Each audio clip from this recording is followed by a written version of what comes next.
tenemos la escotadera del esternón. En la misma línea tenemos lo que es el arco de Luis. Del lado derecho, en la segunda costilla, bajamos 1 centímetro y tenemos lo que es el segundo espacio intercostal. En ese espacio tenemos lo que es la válvula aórtica. Siguiendo lo que es la misma línea, pero del lado izquierdo, tenemos lo que es la válvula pulmonar.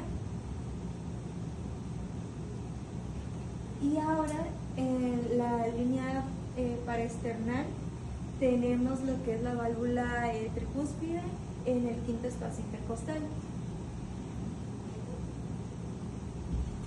Y siguiendo su misma línea, pero ahora en la línea media clavicular, bajando 1 centímetro debajo del pezón, tenemos la válvula mitral en el cuarto espacio intercostal.